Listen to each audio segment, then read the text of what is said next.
Hello guys, welcome to another wonderful episode.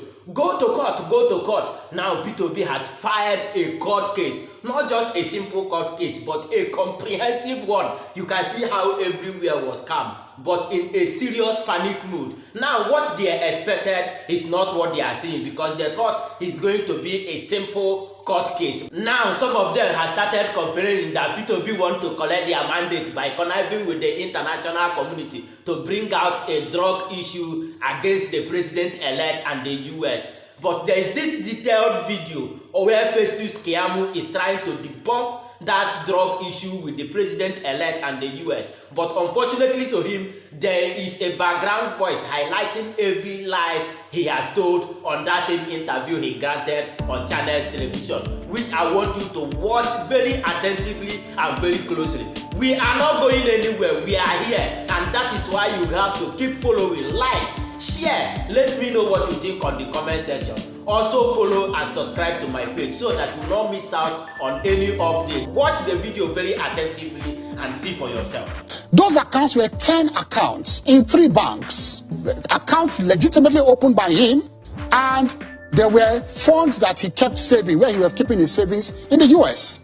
That's a lie, because his salary was $2,400, and at one point he deposited $661,000. At another time he deposited $1.2 million. That's $1.8 million. How do you save $1.8 million when your salary on a monthly basis is $2,400, which is actually just $38,000 plus per year? And he stated it himself that he didn't have any other source of income. So where is the savings? As I speak with you, if you want to know whether there is a criminal charge against somebody, you must have a complainant. So you will see the state versus so and so person. You must see that. And then you must have a charge number. You must have a charge number if there's a charge against anybody. There is no charge number in those documents. There were 2 charges. That's another lie. 18 U.S.C. 1956 and 18 U.S.C. 1957, which borders on money laundering and financial fraud. And then there was a charge number. The charge number is staring you in the face. 93C4488. That's another lie from Festus keyamu. If you look at those documents too, Asiwaju Bola Tinubu was not mentioned as a defendant. They skipped that. It was only account numbers that were mentioned, and at the end of the day, they just said account numbers in the name of Tinubu. That is all. Not that Tinubu was a defendant. It was account in his name, not him. Those accounts were sued, not him. It was action in rem. That's another lie. The prayers of the United States Attorney was that due notice be given to all interested parties to appear and show cause why forfeiture should not be decreed. Who will come and appear? Is it the account number? So that's another lie. There is no charge. There was no charge. There was no indictment.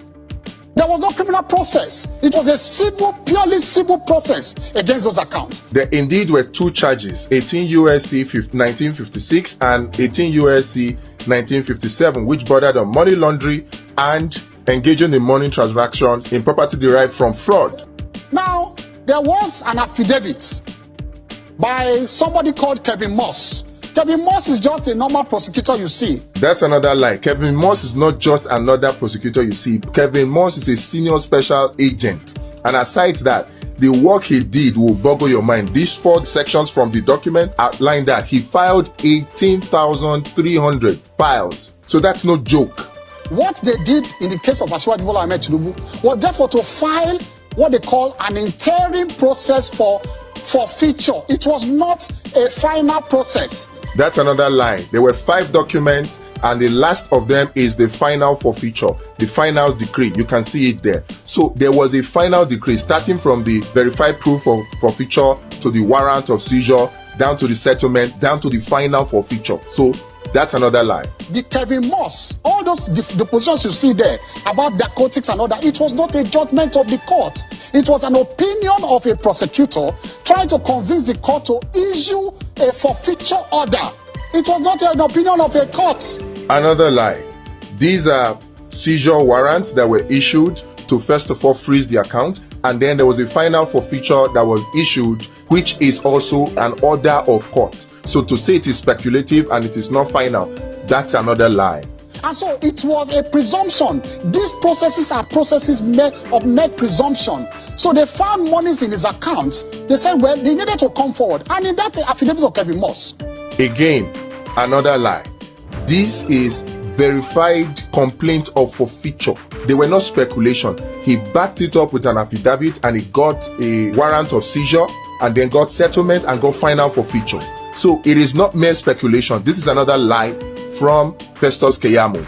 They said they interviewed Mobile. Mobile said, yes, this man is a treasurer in the Mobile. But they said, no, those funds are not from them. But they confirmed his status, not as a criminal, but as a respectable employee of Mobile. It is in the affidavit of Kevin Moss. This is a potential lie because the Mobile is talking about is Mobile Oil Nigeria Limited, which is not Exxon Mobil, because many people seem to think that it is Exxon Mobil. It is not Exxon Mobil. In fact, the company has changed its name now from Mobile Oil Nigeria Limited to 11 PLC.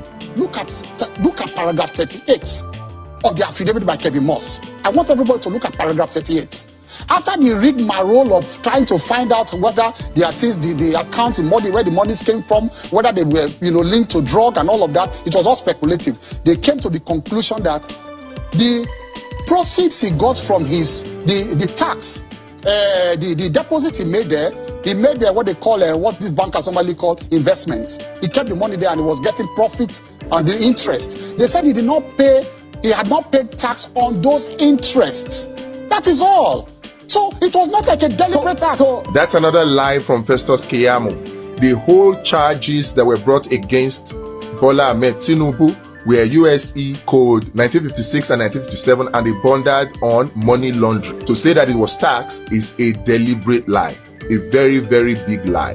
In fact, the forfeiture order did not include that it was for tax. This is the forfeiture order. The final order is stated that it is for narcotics trafficking and money laundering. Those were the two charges. So this is another lie from Festus keyamu. Yes. Would you liken the settlement that Bola Tinubu had with a court in the United States at the time over these monies as a sort of a plea bargain? No. A plea bargain, you cannot build something on nothing and expect it to stand. A plea bargain must arise out of a criminal charge. Like I said, there is no charge, nothing anywhere, nothing like a charge anywhere. That's another lie from Festus keyamu for Bola Ahmed Tinubu.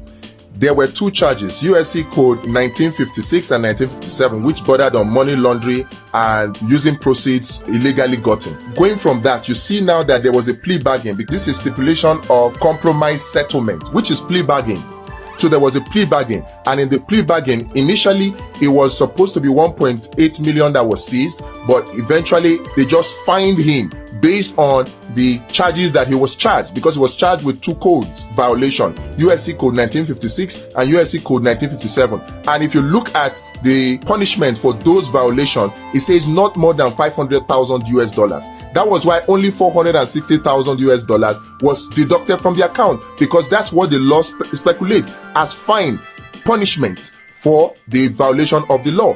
The other option would have been imprisonment, which I'm sure that Tinubu would not have wanted. So there was a charge, there was a plea bargain, and there was a fine, which is actually the forfeiture of the $460,000 based on the law. You established that there was a forfeiture. But if there was a forfeiture that was made, and that kind of forfeiture is still subsisting, and it has a criminal nature, that has not been set aside up to date. No. A forfeiture, you see, that's why I said you should take a paper and a biro. This is a lecture class for you. A forfeiture is not something hanging on your neck.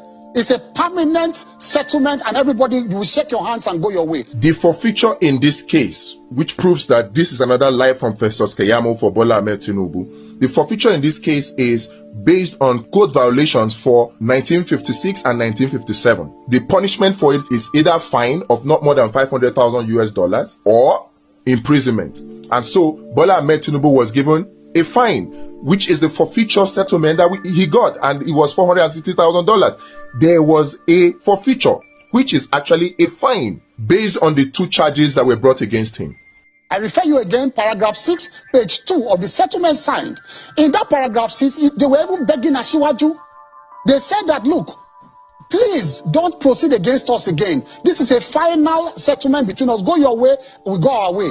That's another lie from him, from Festus Keyamu. Festus Keyamu, as a senior advocate of Nigeria, knows that there is always indemnity clause in such plea bargains to prevent you from saying, or your children from saying, oh, the money that was seized from you was actually responsible for the death of your relative, and so they want to sue because of that. It's just an indemnity clause. That is usual. In fact, not only for plea bargains, that it's normal. So coming to say that they were begging him, that was just a blatant lie. Chai! Matter don't tie rapper, but we will keep on following. Yeah, let me know what you think on the comment section. Thank you for watching and for listening. I'm gonna see you on the next one. God's will, signing out.